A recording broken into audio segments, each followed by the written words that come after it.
여러분 반갑습니다. 그러면은 열린논단 1월 모임 시작하도록 하겠습니다.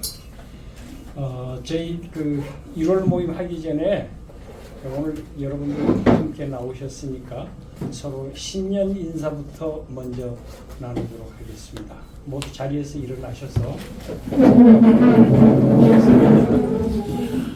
앞에 계신 또는 옆에 계신 선생님들하고 일단 악수들 한 번씩 해주시기 바랍니다. 예, 반갑습니다. 서로 악수 한번 해주세요. 예. 반갑습니다. 예. 그리고 서로 건강하라고 박수도 한번 쳐줘. 예, 앉으십시오. 저희 신년을 이렇게 간단하게 하겠습니다. 반갑습니다. 저는 오늘 처음 뵙는 분들이 몇 분 있고 그래서 인사를 올립니다. 저는 불교평론원에서 책 만드는 심부름을 하고 있는 홍사성이라고 합니다. 한 달에 한 번씩 여러분들을 이렇게 만나 뵙고 좋은 자리를 마련하고 또 좋은 선생님을 모시는 일, 그런 심부름을 합니다. 여러분 저를 위해서 박수 한번 부탁드립니다. 아무도 박수 이 열린논단 사정을 좀 말씀드리면은 여러분들께서 매번 받아보시던 메일에 보면은 신사동에서 하는 걸로 그렇게 되어 있는데, 신사동은 저희가 그동안 한 15년 동안 거기에서 모임을 가졌습니다. 근데 그 모임을 갖고 난 다음에 작년 연말로 신사동 시대를 끝냈습니다.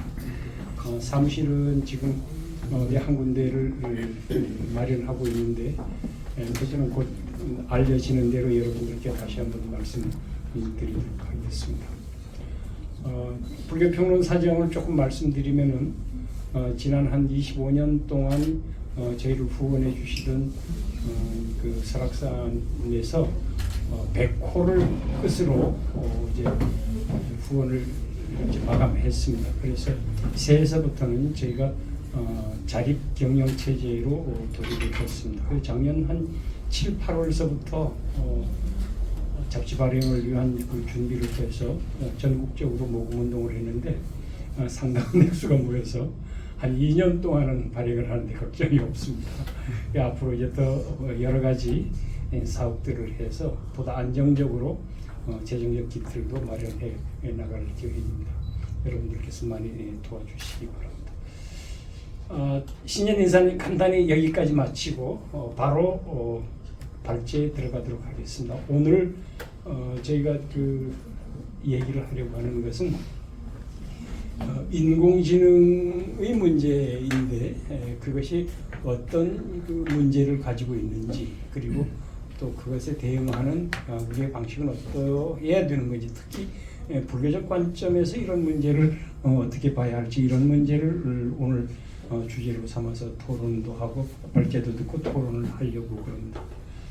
인공지능의 문제는 말씀을 안 드려도 여러분 잘 아시겠습니다만은 이미 우리 삶에 아주 깊숙이 들어와 있고 어쩌면 우리 삶을 획기적으로 변화시킬 그런 기술적인 그 진보입니다. 그런데 여기에 대한 준비는 이제 우리 전부 다 나이 드신 어른들이 많이 앉아 계십니다만은 여기에 대한 준비는 아주 미흡하기 짝이 없습니다. 특히 나이가 많은 사람일수록 AI나 또 그 외에 컴퓨터의 문제나 이런 것을 어떻게 해야 될지 여러 가지 고민이 많습니다. 이런 것을 어떤 사람은 디지털 치매라는 말로도 부르곤 합니다만은 그것이 가져오는 문제는 어떤 것인지, 우리가 또 어떻게 준비해야 하고 대응해야 될지, 이런 문제가 신년 격두의 화제가 아닐 수 없습니다. 그래서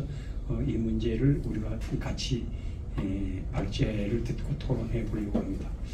오늘 그 발제를 해주실 이도움 선생님께서는 이 문제에 오래전부터 관심을 가지시고 작년에 책을 하나, 작은 소책자를 하나 내셨습니다. 그게 책 이름이 인공지능의 쟁점과 인공지능의 쟁점과 대응이라고 하는 대안이라고 하는 책을 하나 내셨는데 그 책에 보면은 아주 중요한 그 얘기들이 많이 포함이 되어 있습니다. 그래서 그 얘기를 기왕이면은 벽두에 우리 선생님들하고 같이 의견을 나눴으면 좋겠다고 제가 청했는데 바쁘신 중에 기꺼이 자리에 나와 주셨습니다. 안 나올 수가 없는 분이에요. 왜 그런가 하면은 저희 오래전에 저희 불교평론 편집위원장이기도 하셨습니다. 이돔 선생님을 여러분께 소개합니다. 박수로 맞춰주시고. 연초에 바쁘실 텐데 이렇게 자리해 주셔서 감사드립니다. 여러분이 헛걸음했다 생각하지 않게끔 열심히 가르치겠습니다. 열심히 강연을 드리겠습니다. 우선 이게 책 한 권이기 때문에요. 한 시간에 이제 요약하는 게 쉽지 않지만은 이제 쟁점 중심으로 하면서 불교적 해법에 대해서도 말씀드리겠습니다. 그래서 인공지능에 관한 쟁점들이 상당히 많이 있지만은 대개 이제 10가지 정도를 제가 추려봤습니다. 그러니까 우리가 가장 큰 쟁점이 뭐 인공지능이 인류를 멸망하게 할 거냐 아니냐부터 시작해서 인간의 본성을 진짜 닮을 수 있냐, 감정도 닮을 수 있냐, 이런 여러 가지 쟁점들이 있습니다. 그 쟁점 핵심적인 거를 10가지를 요약적으로 말씀드리고, 그럼 불교는 어떤 대안이 있는지, 그리고 불교가 인공지능 시대를 맞아서 구태를 벗어나서 어떻게 변화해야 되는지에 대해서 간략하게 말씀드리고, 여러분들의 질의와 토론을 통해서 또 저도 배우는 시간을 갖겠습니다. 시작하기 전에 여러분께 이제 하나 여쭤보면, 자, 작년에 노벨 물리학상 받은 이제 힌턴 교수도 이제 인공지능이 이제 인류의 멸망을 가져올 수도 있다 이렇게 말했고, 얼마 전에는 또 그 인터뷰를 하면서 30년이라고까지 확정을 줘버렸어요. 30년 안에 인공지능의 최고 대가가 30년 안에 인류가 멸망할 수도 있다 이런 말을 했기 때문에 작은 문제가 아닙니다. 30년 긴 시간 아닙니다. 여기 있는 분들 중에서 아마 그때까지 사실 분들이 상당수가 되리라고 보고요. 그럴 때 이제 여러분께 이제 시작하면서 질문을 드리면, 그 인공지능이 이제 먼 과거라고, 먼 미래라고 생각할 수도 있는데, 작년에 제조업 일자리 10,000개당 인공지능이나 로봇으로 대체한 게 몇 퍼센트나 될 것 같아요? 자릿수가 몇 개일 것 같아요? 뭐 시간 관계에서 제가 그냥 대답을 해버리면 1010이 됩니다. 그러니까 벌써 우리나라 제조업 10,000개 일자리당 1010이 되니까 10%가 넘잖아요. 그러니까 현대자동차 뭐 이런 데는 벌써 20% 가까이 된다고 제가 추정하고 있는데요. 지금 재벌들은 모여갖고 50%를 목표로 하겠다 이런 말까지 했습니다. 그렇기 때문에 상당히 많은 부분을 지금 인공지능이 우리의 삶을 대체하고 있습니다. 그리고 또 하나는 이제 타겟사 사건인데, 이게 유명한 사건이에요. 근데 자, 이게 뭐냐면은 그 10대 소녀가 있는 집인데 그 집으로 애기 용품 쿠폰이 온 곳이에요. 그래서 타겟사는 미국의 2위 정도 되는 우리나라와 같은 이제 큰 마켓사입니다.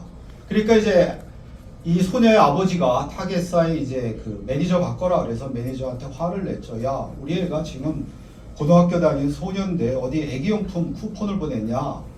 그래서 그 매니저가 100배 사죄했습니다. 그리고 그것으로도 이제 더 미안함이 가시지 않아서 그 다음날 다시 매니저가 전화를 했어요.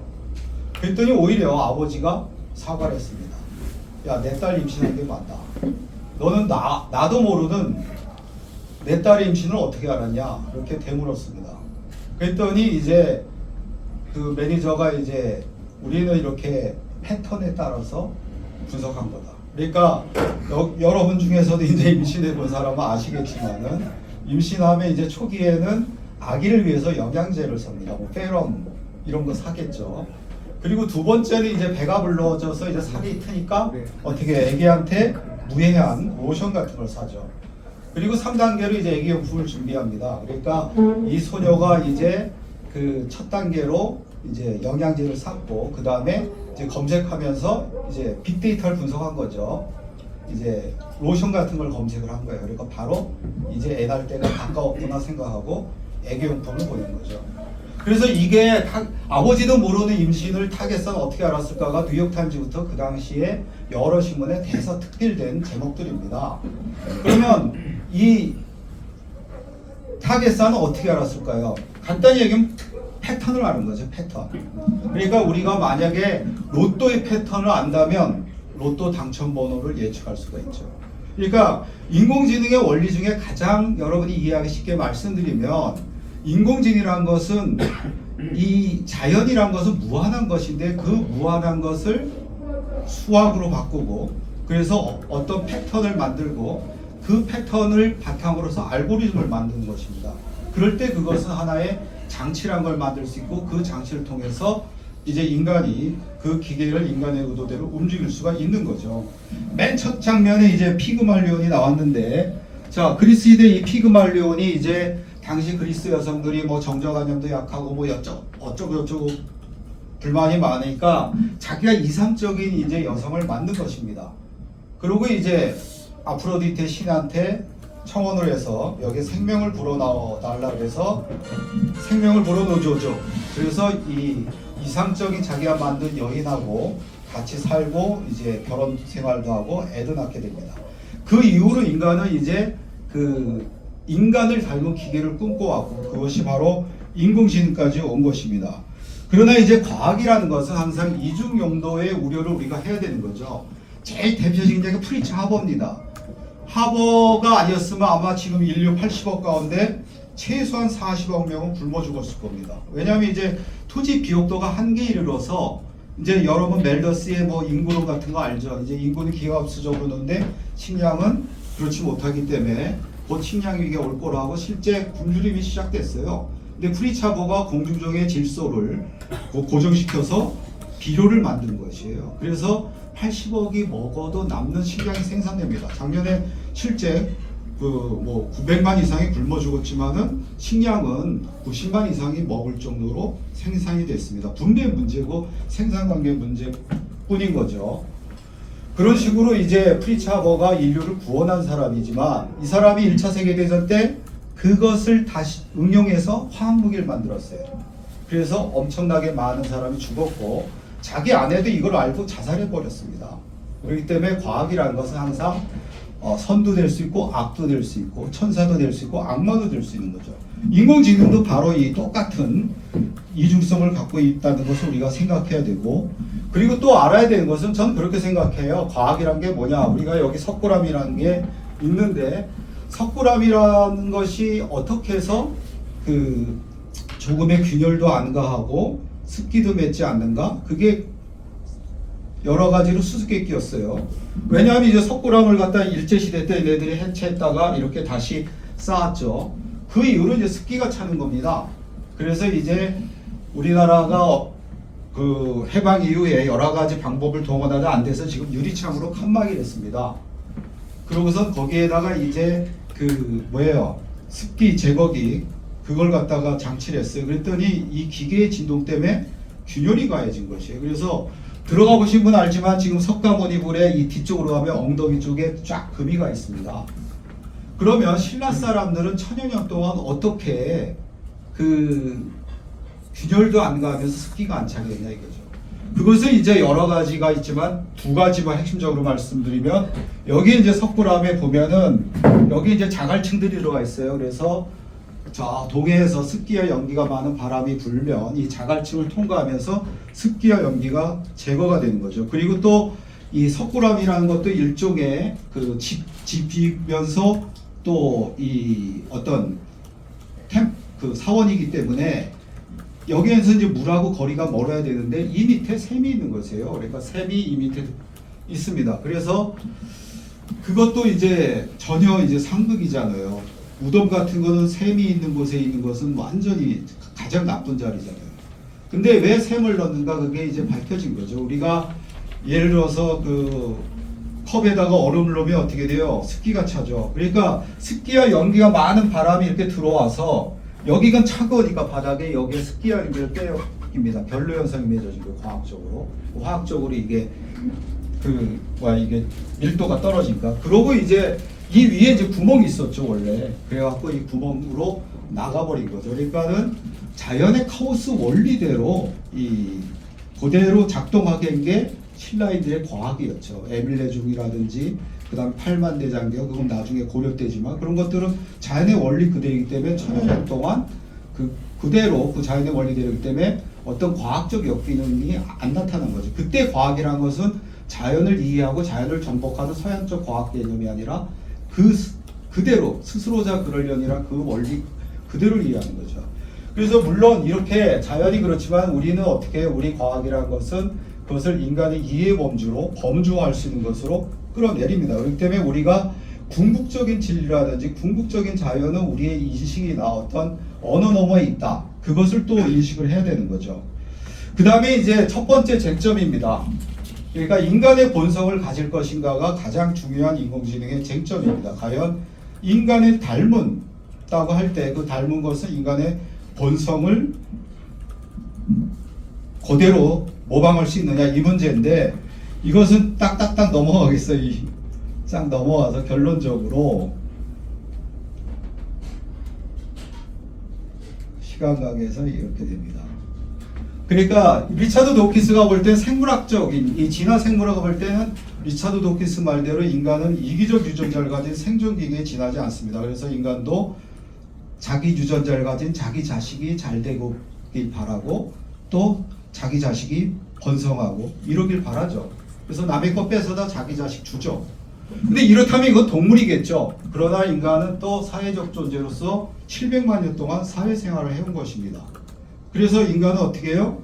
혈연적인 이타성, 집단적 이타성, 호혜적 이타성. 예를 들어서 제가 누구한테 밥 사면 그 사람이 다음 주에 전화해서 야 보험아 요번 주에 내가 살게 이러죠. 그게 호혜적 이타성입니다. 그리고 더 나아가서는 윤리적 이타성. 우리가 전혀 유전자가 섞이지 않은 아프리카 기아 어린이가 굶어 죽는 걸 보고 눈물 흘리고 그에게 후원금을 보내는 거. 이게 이제 윤리적 이타성이죠.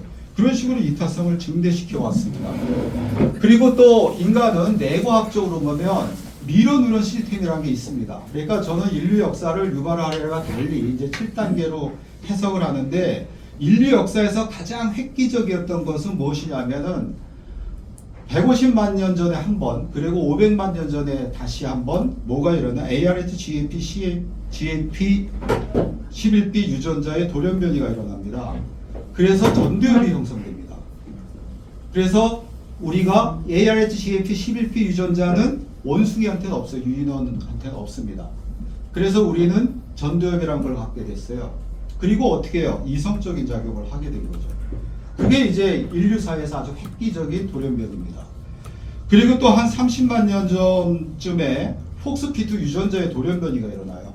그래서 인간이 지금 제가 하는 것처럼 폭스피트 유전자가 715개의 단백질로 구성되어 있는데 2개의 돌연변이가 일어나게 됩니다. 그래서 그 전까지는 우리가 뭐 700만 년 역사지만 670만 년가량은 거의 원숭이 수준으로 침팬지 수준으로 팩팩팩 하면서 소통을 했던 것입니다. 근데 지금 제가 강연을 하듯이 혀라든지 입술이라든지 발음기관을 정교하게 구사할 수 있었고 그래서 이 자연을 완전히 코스모스로 만들어버린 거죠. 그냥 나무 이 정도가 아니라 전나무, 뭐 소나무 이런 식으로 세분하게 되고 그래서 자연을 코스모스로 만들게 되고 코스모스로 만든 만큼 언어를 부여하게 되고 그러면서 사회성이 완전히 증대하게 됩니다. 그리고 또 하나는 이제 미러 뉴런 시스템, 거울 신경세포 체제가 획기적으로 발달하게 돼요. 물론 사회생활이 이제 언어와 같이 이제 이게 교집합이 되면서 생긴 거죠. 그래서 거울 신경세포 체제란 게 뭐냐? 불교식으로 말하면 자비심의 근원입니다. 우리가 어떤 애기가 이렇게 뭐 자동차 사고 났을 때 누구나 그 장면을 보면 그 동체 대비심을 갖게 되죠. 그렇게 작용을 하게 마련 게 바로 미러 뉴런 시스템, 거울 신경세포 체제예요. 그게 있어갖고 우리는 또 이타적인 어떤 공감들, 자비심을 갖게 된 거죠. 그리고 이제 리차드 도킨스의 이기적 유전자론이 가장 해당하지 않는 분야가 어떤 거냐? 성직자들이죠. 그러니까 그가 말하듯이 이기적 유전자론이 맞다면은 인간도 사자나 뭐 사슴들처럼 봄이 되면 수컷끼리 경쟁하고 경쟁에서 이긴 수컷이 모든 암컷을 독점하겠죠. 근데 중세시대에 가장 강한 권력을 가졌던 성직자들은 왜 독신을 했을까요? 그것은 이제 그가 어떤 성적 쾌락보다도 또 자기 자손을 많이 뿌리려고 하는 본능보다도 더 중요한 의미, 그 의미는 궁극적 진리이기도 하고 깨달음이기도 하고 열반이기도 하고 또 신이기도 했던 거죠. 그래서 인간은 또 의미론적 존재입니다. 그리고 이제 윤리적 존재입니다. 인간은 내가 뭐 먹고 싶지만은 더 배고픈 아이가 있을 때 양보할 줄 아는 윤리적 존재이기도 합니다. 그리고 인간은 유의적 미적 존재입니다. 예수이란 거 이것은 어떻게 보면은 밥 먹고 사는 거랑 정반대 일이죠. 그러나 더 아름다운 걸 추구하고 또 우리가 여러분들 자녀들 짜증나게 하고 화나게 하는 게 뭐예요? 게임에 미치면 화나죠. 근데 왜 게임에 미치요? 우리 재밌는 거 좋아합니다, 인간은. 그래서 어떤 유전자의 번식이나 어떤 돈이나 권력보다도 재밌는 걸 추구하는 유의적 존재예요. 그리고 인간은 또 초월적 존재입니다. 자기가 권력, 돈, 뭐 부러울 게 하나도 없지만은 뭐 가서 스님이 되거나 빛이 닿지 않는, 세속의 빛이 닿지 않는 수도원에 은둔하면서 이제 수도사로 살거나 이렇게 하는 거죠. 그래서 저는 매슬로의 인간의 욕구 단계설도 수정돼야 된다고 보고요. 그래서 저는 이런 식으로 복합적으로 봐야 돼요. 예를 들어서 사랑이란 것도 우리가 상대방에 대한 어떤 성적, 쾌락, 본능 이거 있는 거 무시 못합니다. 그거 부정할 수 없죠. 상대방의 매력 느끼고 이러는 거. 그렇지만 이런 사랑만 한다는 건 동물이겠죠. 그러나 사회적 존재로서 사랑이란 건 친밀감과 유대, 상대방에 대한 존중과 배려 이걸 하는 것이고 또 의미적 존재로서는 사랑의 가장 중요한 것은 대체 불가능성이죠. 우리가 자기가 사랑한 사람하고 이별했을 때 아니면 그 사람이 죽었을 때 거의 죽음에 이르는 그런 고통을 갖는 것은 대체 불가능성이죠. 그럼 대체 불가능한 상대방과 어떤 존재의 연속성과 합의를 추구하는 거. 그 다음에 이제 둘이 함께 어떤 재미있는 사랑을 하는 거, 또 어떤 완벽과 무한을 향해 나가는 거, 이런 거고, 중요한 것은 이 본능이라는 거, 인간의 본성이라는 것은 내재되어 있는 거, 결정되어 있는 부분은 극히 적다. 이렇게 사회에서부터 여러 가지 이르기까지 크게 12가지 요인에서 본성은 왔다 갔다 한다 이거예요. 예를 들어서 어떤 사람이 자기 간을 갖다 기증하면, 그게 신문에 나오면 많은 사람이 간 기증 릴레이를 하게 되고, 그리고 우리나라도 이제 여기 나이 드신 분은 알 것이에요. 60년대에서 70년대까지만 해도 그 시골에 가면 둘의 공동체가 남아있는 데가 있었어요. 그런 데는 할아버지들이 그래요. 우리 마을은 300~400년 동안 한 번도 범죄가 일어난 적이 없다. 그러니까 공동체인 곳에서는 범죄가 일어나지 않습니다. 실제로 이제 공유제 비극을 우리가 맞다고 생각하지만 실제로는 이제 이 엘리너 오스트롬이 실제 공동체를 조사해 보니까 공유제 희극이 일어나는 것이에요. 그래서 하딘이 말한 공유제 비극이 틀렸다. 왜 그러냐? 내가 양을 한 마리 더 키워서 1년에 500만 원을 더 버는 것보다 공동체 사람들한테 왕따 당하거나 저놈 나쁜 놈이야 이런 소리 듣는 것보다 자기가 공동체와 유대를 유지하는 것이 더 큰 가치가 있기 때문에 그런 거죠. 자, 그래서 이제 결론적으로 인공지능이 이런 어떤 계량화할 수 있는, 알고리즘화할 수 있는 인간의 본성은 모방할 수 있다. 그러나 알고리즘화할 수 없는 역동적인 부분은 모방하지 못한다. 그러나 이제 우리가 또 알아야 될 것은 우리가 아주 초기 단계 인공지능한테도 감정이입을 했었어요. 그리고 그 인공지능을 뭐 사랑하는 사람도 나타나기로 했어요. 그렇기 때문에 이 인간의 본성에 조금만 닮아도 인간들은 그 인공지능과 상당한 교감할 거라는 거죠. 그 다음에 이제 쟁점 두 번째는 이제 인간의 지능을 초월할 것인가, 과연 초지능을 가질 것인가 이 문제입니다. 이것은 그냥 핵심만 말씀드리면 여러분이 그 알파고와 이세돌의 어떤 대국 장면을 보고 이제 상당한 충격을 느꼈고 그래서 딥러닝을 굉장한 것으로 알고 있어요. 그러나 딥러닝으로는 인간의 지능을 앞설 수 없습니다. 왜 그러냐면은 딥러닝은 일일이 인간이 학습을 시켜야 돼요. 데이터를 줘야 됩니다. 그리고 가장 큰 문제는 딥러닝은 뇌신경 가소성이 없습니다. 그게 뭐냐면은 우리 뇌신경세포가 대략 몇 개인지 아세요? 여러분 머리에 지금 뇌신경세포가 대략 몇 개 있어요. 그래서 뇌과학책을 보면 되게 1000억 개라고 나오는데 브라질의 호우제리라는 학자가 실제 쉬어봤습니다. 그랬더니 860억 개예요. 왜냐하면 뉴런의 핵 부분이 특정 화학물질에 집어넣으면 형광물질이 이렇게 형광색을 띠게 되는 거예요. 그래서 쉰 거죠. 그래갖고 이제 뇌의 한 부분을 떼어서 전체 뇌무게로 곱하고 다른 뇌 몇 가지 표본들을 평균을 냈더니 860억 개가 가장 근사치입니다. 그리고 이제 뉴런 하나하나마다 시냅스가 1000개에서 10,000개씩 있습니다. 뉴런마다 각기 기능이 다르고 그 기능 따라서 시냅스 숫자가 다르고 시냅스는 여러분이 제 강의 듣는 이 순간에도 변화합니다. 그래서 그것을 다 치면 최소 180조개에서 320조개의 네트워킹이 우리 뇌입니다.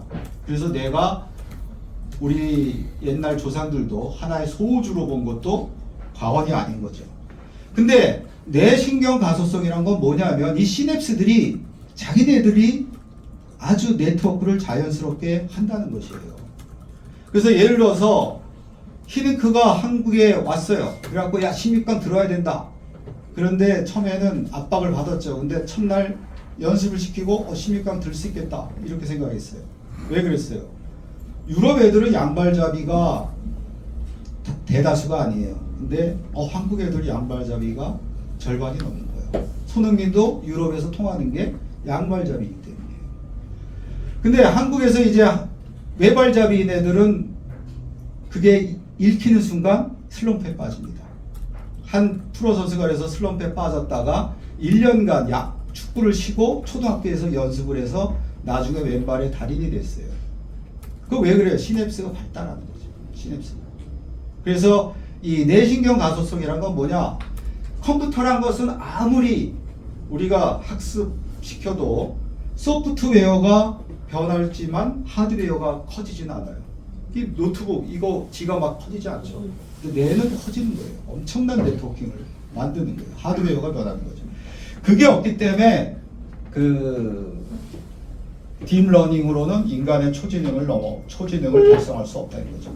그러나 이제 뉴로모픽 시스템이라는 것은 바로 뇌신경 세포처럼 만든 것이에요.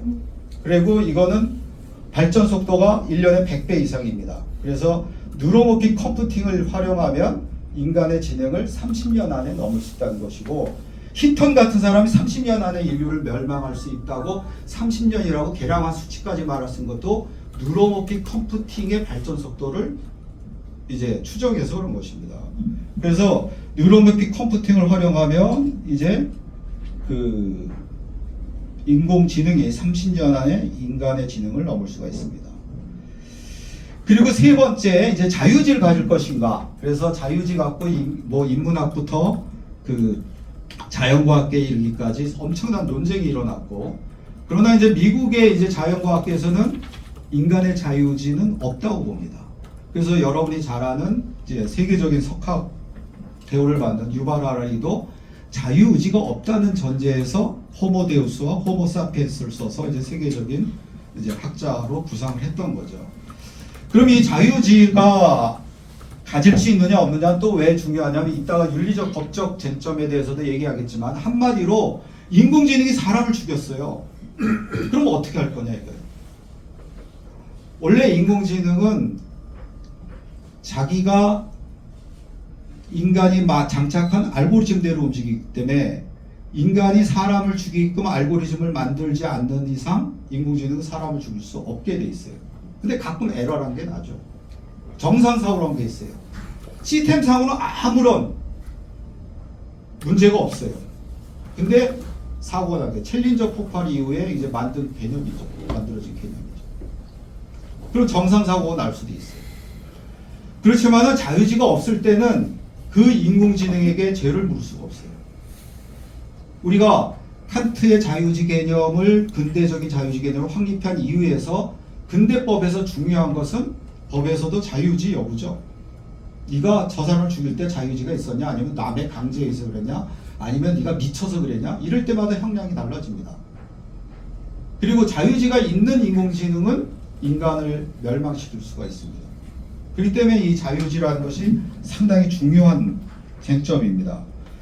그래서 이 자유지가 있다고 확신을 하고 우리가 지냈는데, 그것에 이제 처음으로 이 분열을 일으킨 게 바로 이 리베 실험입니다. 이 사람이 이제 마음대로 자기가 버튼을 눌러요.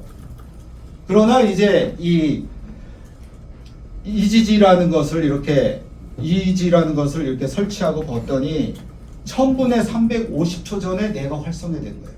자기 마음대로 이 버튼을 눌렀다고 생각했는데 1000분의 350초 먼저 뇌가 활성화되고 뇌의 명령을 따랐을 뿐이에요. 그래서 이에 대한 연구들이 계속 이어집니다.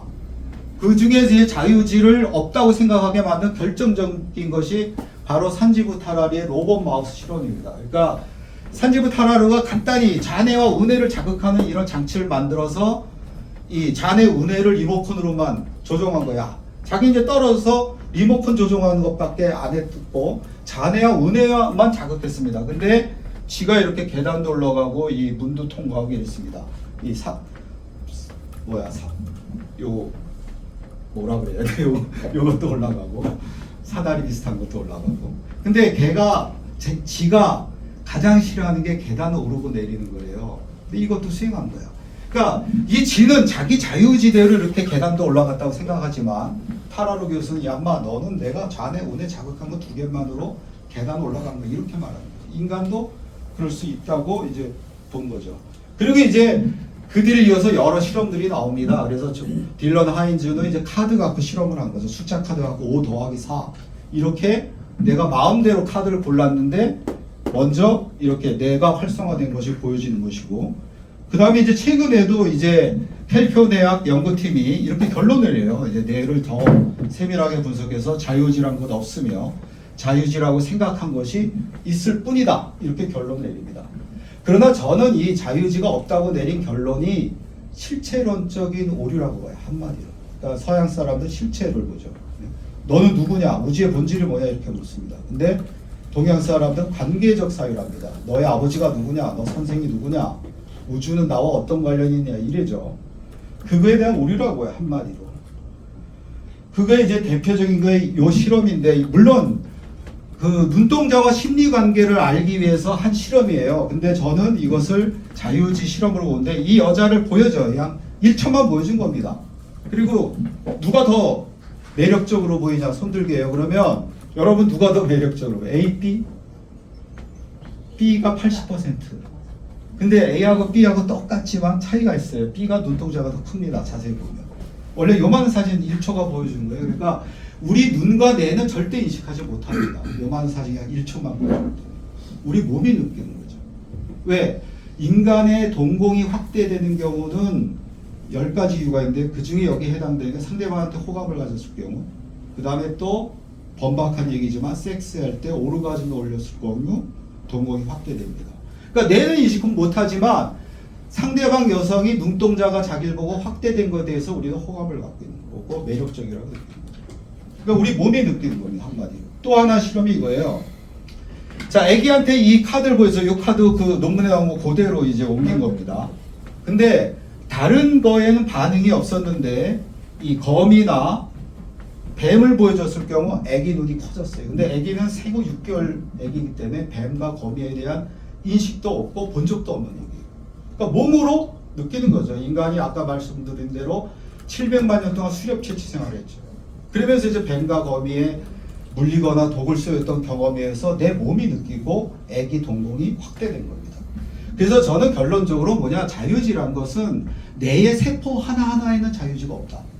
그러나 뇌와 인간의 모든 몸의 네트워킹에 의해서 자유지라는 게 발생하는 것이고, 어떤 뇌 속에 어떤 물리적인 어떤 데이터들의 네트워크가 하나의 어떤 부분의 집합이 전체로 이 비약을 할 때 바로 물질이 정신으로 변하는 거다. 이렇게 저는 결론을 내렸습니다. 그 후성 유전학으로도 설명할 수 있는데요. 후성 유전학 간단히 말씀드리면 예전에 이제 그 획득 형질로 유전되지 않는다. 그러니까 라마르크가 알코올 중독자가 되고 폐인이 된 것이 후성 유전, 획득 형질로 유전된다고 착각했던 것이에요. 그래서 이제 학계에서 거의 제명인가 추방인가 당했었죠. 자, 근데 이제 최근에 와서 이제 후성 유전약이라는 게 생겼습니다. 뭐냐면 지가 어떤 화학 물질을 먹었는데 색깔이, 털 색깔이 변한 거예요. 근데 새끼를 낳았는데 새끼가 털 색깔이 변했습니다.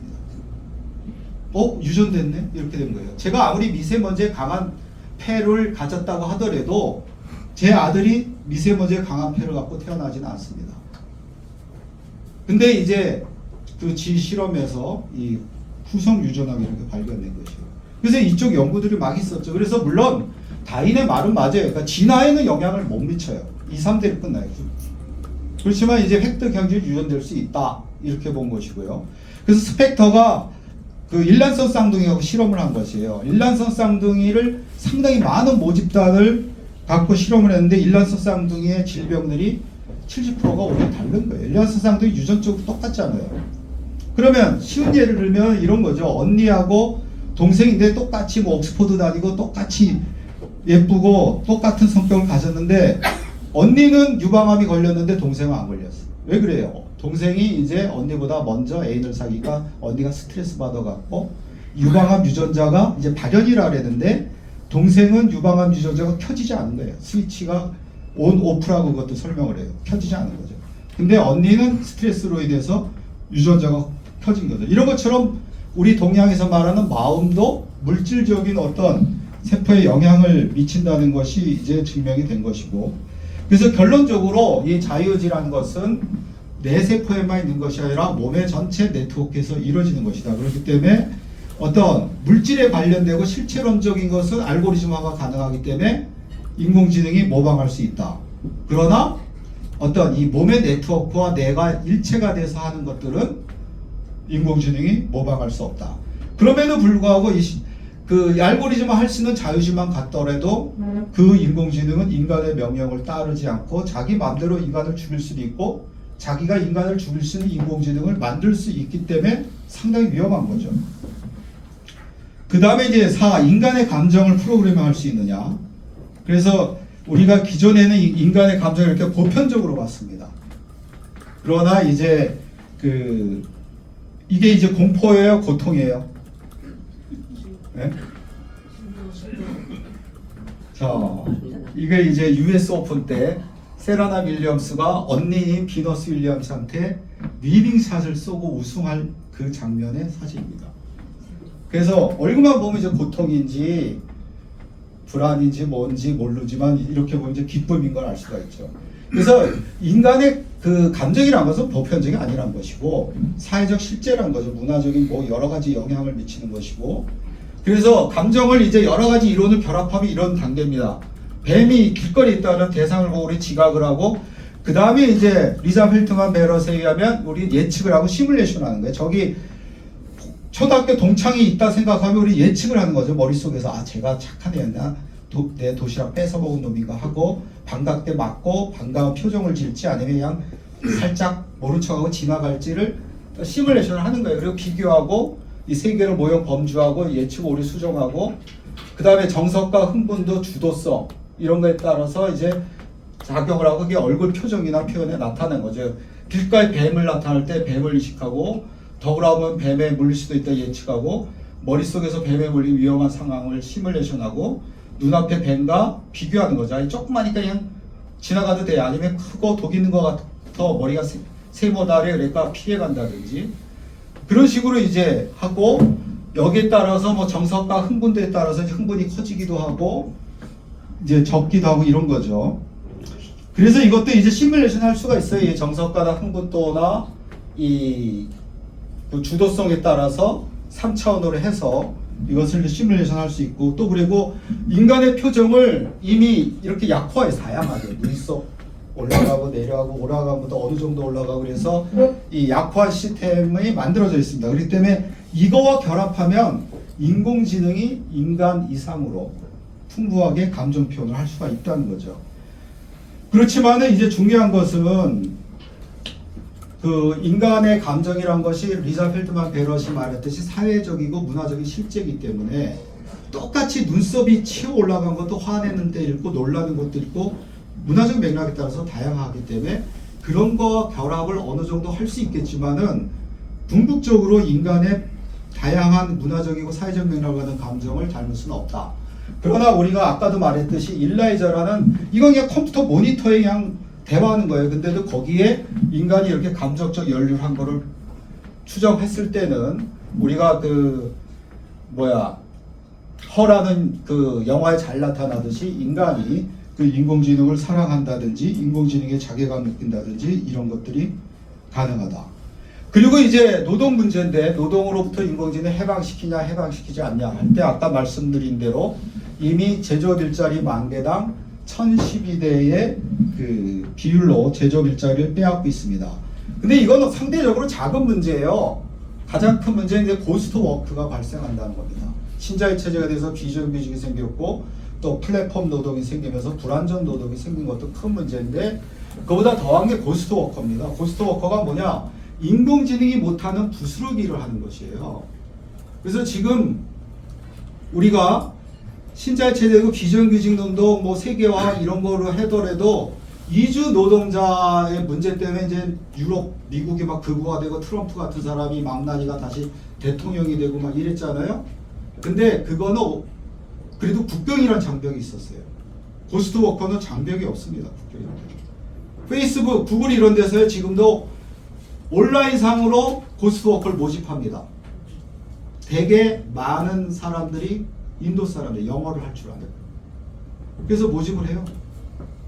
그래서 뭐 하냐? 예를 들어서 저도 페이스북에 옛날 4.3 항쟁 70주년 국제학술대 끝나고 그걸 요약한 것을 사진과 함께 페이스북에 올려놨어요. 근데 그날은 쭉 그 사진이 있었는데 그 다음날 아침 되니까 없어져 버렸어. 그게 이제 고스트 워크들이 하는 거예요. 인공지능이 자동으로 못 걸러내는 걸 인간이 걸러내는 겁니다. 우리가 저 일본하고 막 저번에 문제 됐을 때 어떻게 해요? 페이스북이 한국 사람이 일본 사람들 비판하는 거 차단해 버렸죠. 그거 겪은 사람들 많이 있을 겁니다. 그런 건 이제 인공지능으로 하고 인공지능 못하면 고스트 워커들이 하는 거예요. 그래서 이 사람들은 노동자로 존재하지도 않습니다. 최저임금도 적용이 안 돼요. 그리고 온라인으로 고용하고 온라인으로 해고해 버립니다. 실제 인도 사람들이 10시간 일하고 겨우 그 40달러 받고 일하고 있어 평균. 그리고 더 궁극적으로는 노동과 노동운동이 소멸합니다. 지금도 한국에서는 노동자들이 이제는 겨우 협상 테이블에 앉지도 못한다. 파업은커녕 협상 테이블이 벌어지지도 않는다. 왜 그러냐? 예전에는 노동자들이 일치 단결해서 투쟁을 하면 자본이 그래도 양보를 했어요. 근데 이제 양보 안 해요. 왜? 로봇 하면 되지. 인공지능으로 대체하면 되지. 그러니까 양보를 안 하고 있습니다. 그래서 이제 더 나가서는 이 그림처럼 테크노 푸들리즘, 그러니까 기술 봉건 체제가 도래할 거다. 그러니까 자본주의가 망하고 새로운 어떤 좋은 사회가 오는 게 아니라 오히려 봉건 체제로 더 후퇴할 것이라는 그런 것이 이제 나타나는 거죠. 그러나 이제 희망도 있습니다. 저는 이 로봇과 인공지능의 대안은 사회화라고 봐요. 그거 외엔 대안이 없어요. 그러니까 로봇 사회화라는 것은 뭐냐? 로봇을 일단 사회적으로 통제하는 거예요. 국가나 자본이 통제해서는 인류 멸망이 올 수밖에 없어요. 시민사회가 통제하게 해야 돼요. 그리고 또 하나는 사회적으로 공유하게 하는 거죠. 그래서 지금부터 로봇세라든지 인공지능세 이것은 공유를 해서 그 가치를 서로 나눠야 된다고 봅니다. 왜냐하면 인공지능이나 로봇의 그 생산성은 인간의 막 몇천 배까지 되는데 그렇다면 로봇 소유주, 인공지능 소유주 몇몇이 독점하게 돼요. 지금도 그 불평등 보고서에 의하면은 상위 10%가 소득의 52%, 자산의 76%를 점유하고 있을 정도로 불평등이 큰데 바로 이런 식으로 나가면 이제 상위 뭐 0.00001%가 전 세계 모든 가치를 독점할 수가 있는 사회가 올 수가 있는 거죠. 그래서 만약에 로봇 사회에 우리가 합의가 본다면 오히려 인간이 꿈꾸던 진짜 완전히 해방된 우리가 모래성을 쌓듯이 재미있게 노동을 하고 또 착취가 없는 그런 노동이 또 가능하다 이거죠. 놀이와 예술이 하나가 된. 그럼 윤리적 법적 문제는 아까 말씀드렸기 때문에 넘어가겠습니다. 그래서 한마디로 자유주의가 있는 로봇의 경우는 인간에 상응하는 법적 규제를 해야 된다. 그리고 근본적으로 자유지를 알고리즘에 장착하면 안 된다고 봐요. 지금도 벌써 우크라이나 전쟁에 활용이 되고 있어요. 인공지능이. 그래서 살상무기로 사용이 되고 있는 거죠. 그렇기 때문에 그것들은 법적으로 제재를 해야 되고 그 다음에 인간의 정체성과 이제 실존에 어떤 영향을 미치는 건데 자, 휴먼스란 드라마를 본 사람은 아시겠지만은 여러분이 혹시 안 보신 분은 보셔도 좋을 것 같아요. 이게 이제 애니타가 인공지능이에요. 가장이 이제는 이 어느 날 그 남편이 이 애니타라는 인공지능 로봇을 이제 가정부로 들여옵니다. 근데 이 아니타는 젊고 예쁜 데다가 못하는 게 없어요. 모든 일에 다 맞는 게 그렇게 알고리즘을 집어넣습니다. 그래서 이 여자가 이제 로라가 부인인데 어떤 것이 돼요? 자기가 부인으로서 자괴감을 느끼는 거예요. 자기 딸한테 엄마가 책 읽어줄게 그러니까 얘가 뭐라 그래요? 엄마가 책 읽는 거 싫어. 엄마 짜증도 내고 그랬는데 아니타 아줌마는 짜증도 안 내고 담배 냄새도 안 나고 이런 말을 하는 거죠. 그러니까 자기가 그러니까 손흥민이 동네 축구하는데 그 사람이 자기보다 축구 잘하면 어떻겠어요? 자괴감 느끼겠죠. 그러니까 인공지능이 인간을 닮을수록 인간은 자괴감을 느끼고 자기 실존의 위기에 이제 봉착하게 됩니다. 그래서 이제 그 크게 보면은 이제는 네 가지 존재가 있다고 해요. 인간, 기계, 또 뭐요? 인간의 모습을 한 안드로이드나 휴머노이드, 그리고 이제 뭐예요?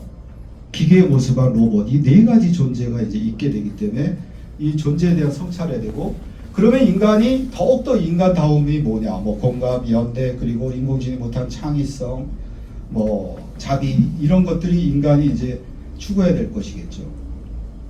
그리고 이제 인류 멸망을 멸망시키는 거, 이거는 이제 여러 가지가 있는데, 하나는 아까 말씀드린 대로 이제 초지능을 가진 인공지능이 30년 안에 가능하다. 그렇기 때문에 인류사뿐만 아니라 지구 문명이 아니죠. 지구 38억 년을 보면 지능이 가장 앞선 존재가 다른 존재를 다 지배했죠. 그러니까 인공지능이 앞서게 되면 인간은 뭐가 돼요? 벌레가 되는 겁니다. 벌레. 인공지능 같은 벌레와 같은 존재들이 되는 거예요. 그렇기 때문에 인공지능이 자유지만 여기에 가진다면, 지능이 앞서는 건 또 문제지만 그것만으로는 큰 문제가 안 되지만, 자유지까지 장착했을 경우 인간보다 지능이 앞서고 자유의지를 가진 인공지능은 분명히 인류를 멸망시킬 수 있다는 거죠. 그리고 이제 지금 현재도 빅브라더만 문제가 아니라 빅마더가 우리를 통제하고 있습니다. 그러니까 빅브라더가 어떤 조지 오웰이 말한 대로 어떤 그 하나의 시스템이 우리가 딱 이렇게 자유라든지 이런 걸 통제한다면, 빅마더는 부드럽게 우리가 좋아하는 걸 하는데 그게 이들이 이미 조작한 것이에요. 그게 벌써 이제 광고 같은 데다 응용이 되고 있습니다. 그리고 아마존 같은 걸 생각해 보세요. 아마존은 여러분이 그 책을 사보신 분은 알겠지만은 벌써 몇 년 전부터 전자책 판매량이 종이책 판매량을 넘어섰어요. 그래서 전자책을 여러분이 구매하면 아마존 그 시스템이 돌아갑니다. 그래서 언제 여러분이 읽기를 시작했고 언제 멈췄는지가 다 빅데이터로 저장이 됩니다. 그게 이제 앞으로 여러분 몸하고도 연결하며 어느 문장에서 심장이 뛰었고 혈압이 어느 정도 됐는지 땀이 얼마나 났는지가 다 빅데이터로 되는 것이에요. 그러면 그런 거에 맞춤한 책들이 만들어질 수 있고 맞춤한 그 소설이 써질 수가 있는 거죠. 그런 식으로 이제 우리의 의식뿐만 아니라 무의식도 조정하는 것이 벌써 진행이 되고 있고, 중국과 미국에서 그에 대한 연구가 굉장히 진행되고 있어요. 그리고 하나 더 말씀드리면 지금 우리 뇌도 복제를 지금 하고 있습니다.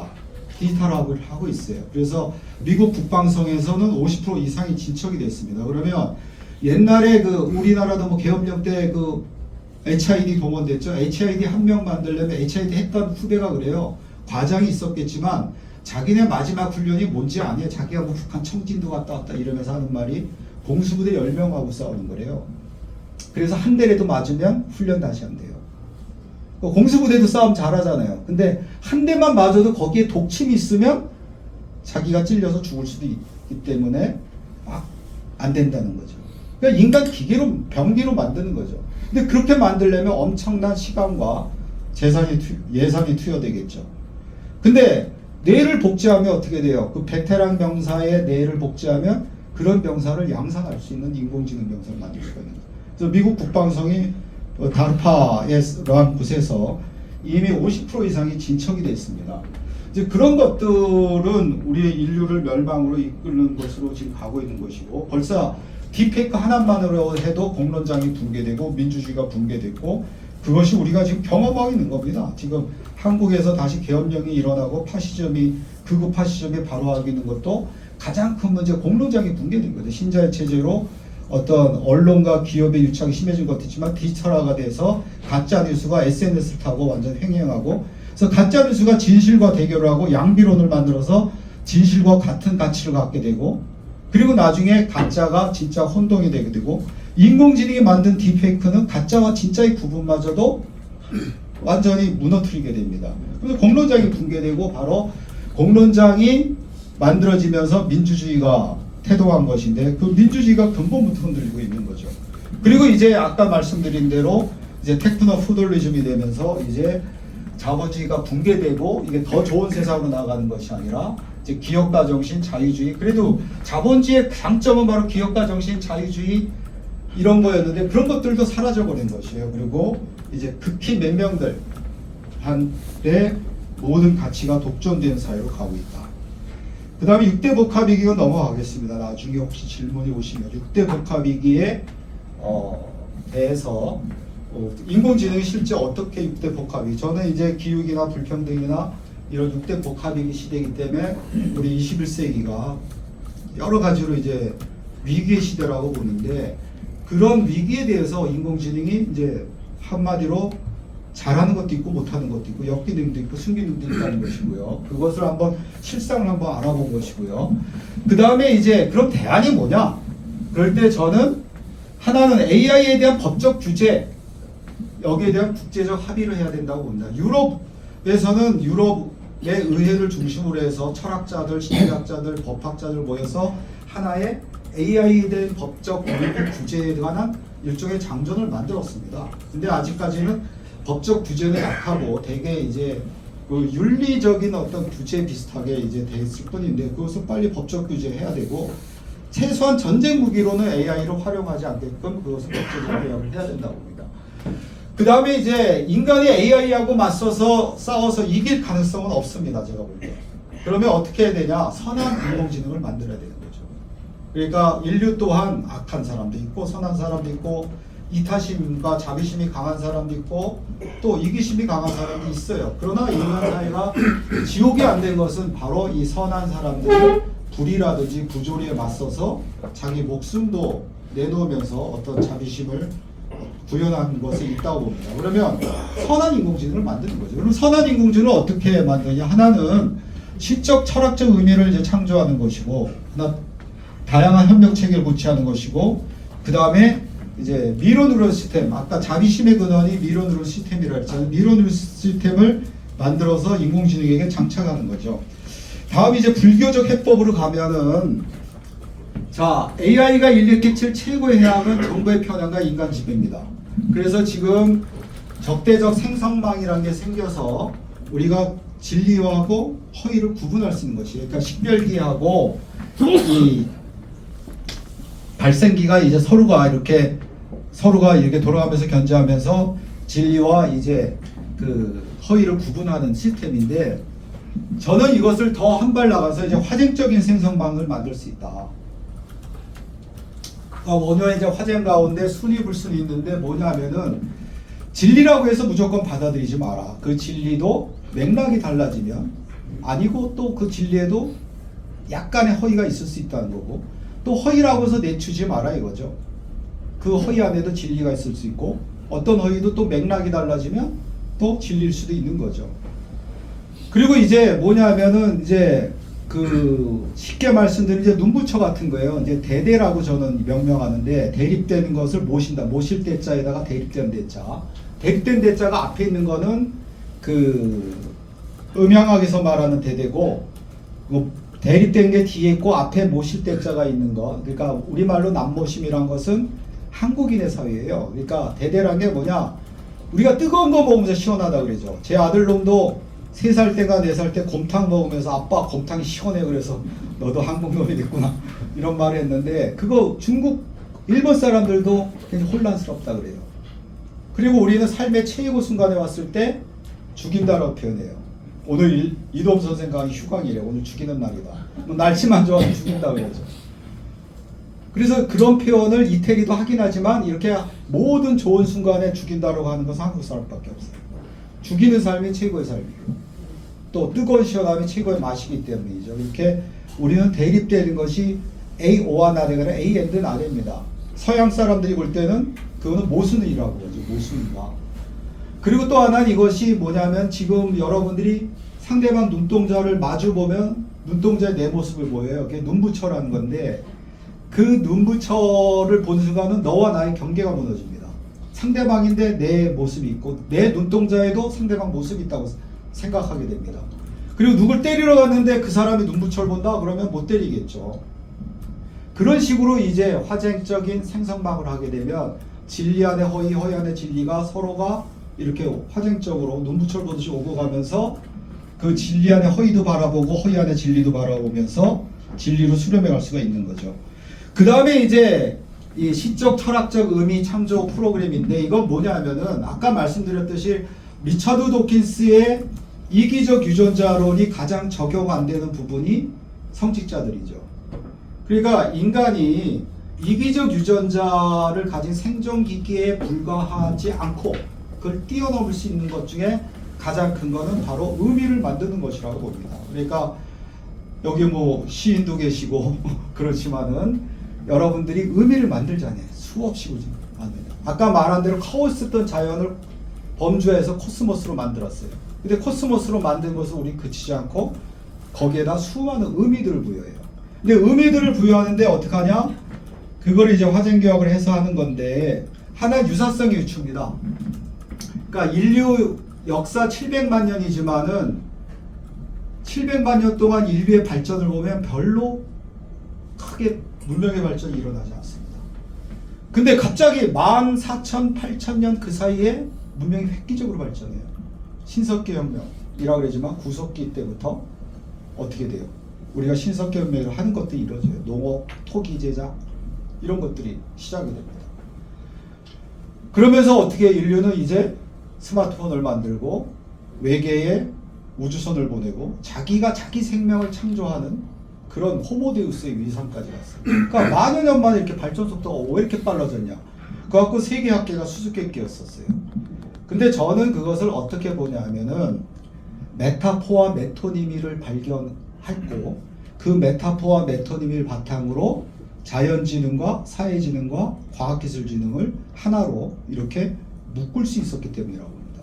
그래서 메타포는 유사성의 유추입니다. 그러니까 엄마 얼굴하고 보름달하고 아무 상관없는 것인데 엄마 얼굴이 보름달처럼 환하다, 눈부시다 이런 식의 얘기를 하게 되죠. 그건 유사성의 유추예요. 그러니까 인접성의 유추는 축구하면 우리가 손흥민, 메시가 떠올려요. 인접성의 유추죠. 이건 메토님이에요. 그러니까 은유, 환유라고 우리가 번역을 하죠.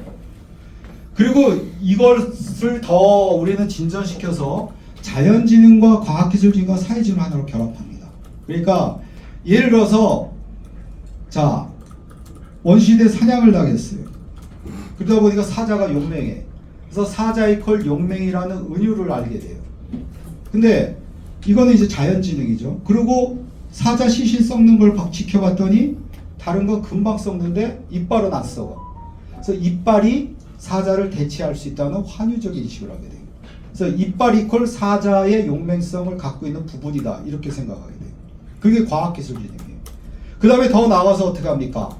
사회지능. 아 전사를 저번에 잘 싸웠다고. 아 너가 용감하게 나서서 우리가 그 사냥감을 잘 잡을 수 있었고 그래서 우리 마을이 굶주림에서 벗어날 수 있었어. 이랬더니 그 다음에 얘가 더 용감하게 잘 싸워.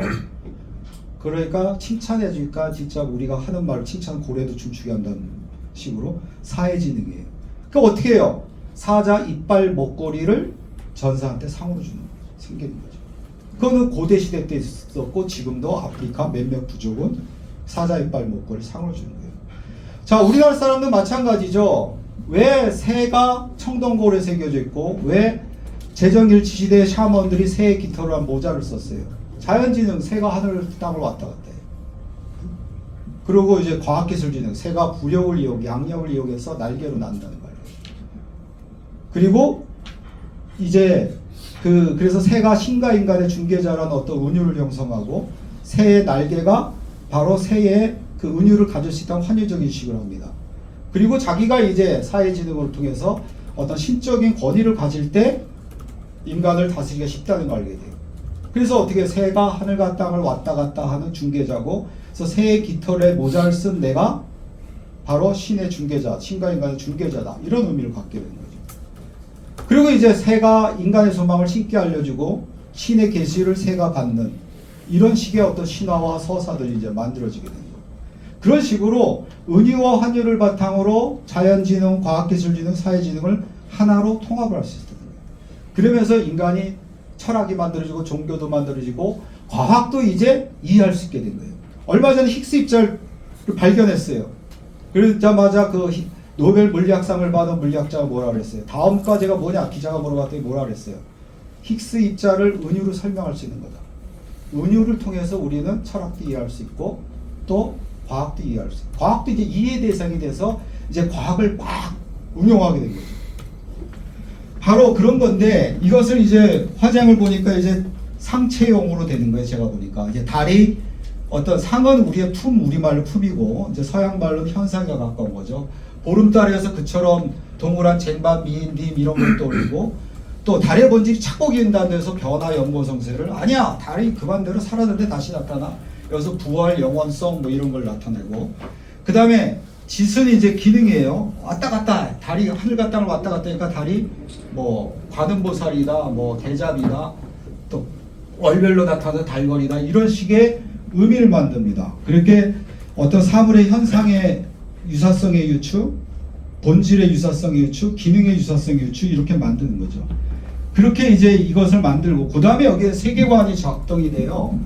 그래서 이 세계관이란 것은 세 가지 뜻인데, 하나는 이 은유와 환유를 만드는 어떤 바탕의 의미 체계입니다. 그래서 달이 높이 떠서 상가들을 가리지 않고 비춘다라는 말이 있을 때, 신라 시대에서는 이것을 이제 관음보살로 보는 거예요.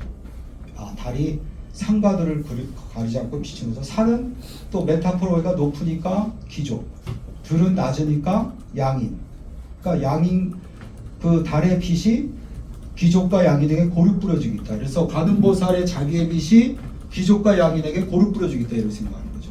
근데 유교적 세계관을 가진 사람들은 그거를 어떻게 봐요? 임금이라고 보는 거죠. 높은 산은 양반이고 들은 서민이다. 그래서 임금의 은총이 서민과 그 양반에게 고루 뿌려주고 있다, 이렇게 보는 거죠. 그래서 관동별과 같은 데서 정철이 달이 사해를 다 비추는구나 그럴 때, 그것을 실제 달이라고 있는 게 아니라 조선조의 그 양반들은 선조 임금의 은총이 양반이든 서민이든 고루 뿌려주겠다, 이렇게 해석하는 거죠. 그렇게 바탕의 의미 체계로 하기 때문에 어느 시대의 의미를, 이게 인류학적으로도 마찬가지고 저는 어떤 문학적으로도 마찬가지고 사회적으로도 마찬가지라고 봅니다. 그 시대 세계관을 재구성해야 되는 거죠.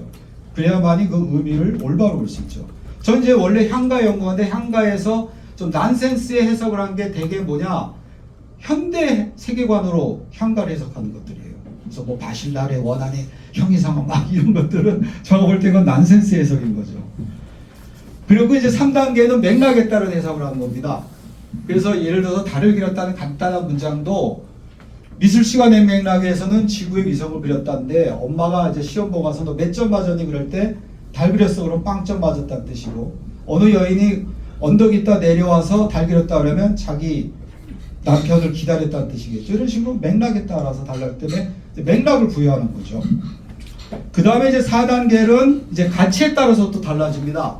절망에 잠긴 내 눈가로 별이 반짝했다는 간단한 문장도 지적 가치를 지향하면 문장 그대로 뜻이고, 문맥적 가치를 지향하면 절망에 잠긴 내 눈앞에 뭐 벼랑이 나타났다든가 그런 뜻이고, 사회 역사적 가치를 지향하면 절망에 잠긴 내 눈가로 뭐 구원자가 나타나서 장본이 나타나, 이런 뜻이고, 존재론적 가치를 지향하면 뭐 절망에 잠겼다 내가 희망을 품었다, 이런 뜻이에요. 어떤 가치를 지향하는 데 따라서 또 의미들은 달라집니다. 그래서 이 가치를 또 부여하는 거죠. 그리고 이제 코드화를 하는 것입니다. 그래서 이 천진 3단계로 나눠요. 그래서 천체 뭐 1.1.1, 1.1.2 이래서 코드화를 하는 겁니다. 이런 식으로. 그리고 이제 코드화를 한 것을 다 줘요. 아까 틀에다가 이렇게 은유 환유에 따라서 아라비아 숫자냐 한글하고 이걸로 다 돼요. 그 다음에 이제 이렇게 알고리즘을 하나 만드는 거죠. 문장 입력, 문장 성분, 부문서, 그래서 사전적 의미, 문맥, 핵심어 지정, 은유환유 의미체, 맥락, 세계관 해석하고, 그 다음에 이제 또 이렇게 틀을 만듭니다. 그러면 이제 저는 그 인공지능이 인간 시인이나 뛰어난 철학자처럼 자기 스스로 의미를 해석할 수 있다고 보고, 그럼 인공지능이 이제 성직자들이 뭐 눈앞의 쾌락보다 뭐 니르바나를 추구하고, 또 아니면 궁극적인 진리를 추구하듯이 그런 것들을 추구할 수 있게 한다는 거죠. 그 다음에 눈 붙여 넘어가고요. 그냥 아까 말씀. 그 다음에 마지막으로 불교는 그럼 어떻게 변화해야 되냐, 인공지능 시대에. 하나는 이제 인간 중심주의에 대해서 인간이 성찰하면서 하나는 생태론적 사고를 하게 된 거고, 또 하나는 뭐예요? 이 유인원, 고래, 코끼리, 까마귀, 까치 얘네들을 비인간 인격체로 규정을 한 겁니다. 그러니까 이들의 공통점은 뭐예요? 자기를 이식한다는 거예요. 그러니까 거울을 봤을 때 처음엔 놀라지만 조금 더 학습을 하게 되면 까치, 까마귀까지도 자기인 줄 알아요. 처음에는 자기가 먹이 물었는데 얘도 먹이면 먹이 뺏으려고 그랬는데 나중에 자기 모습인 줄 아는 거죠.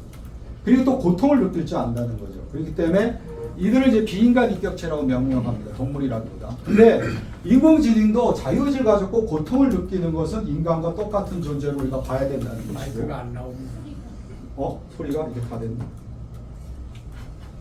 소리가 다 된 것 같아요. 되네요.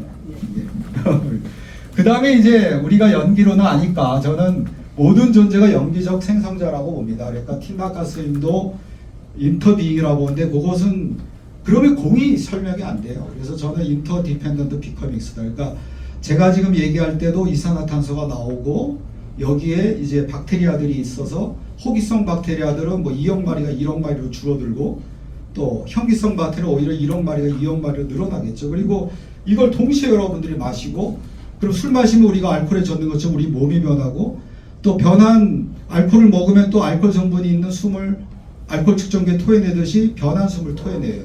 이게 동시에 이루어집니다. 그래서 저는 근본적으로 다 인터디펜던트 비커믹스라고 보여요. 모든 존재들이 이렇게 서로가 서로를 생성하는 거다.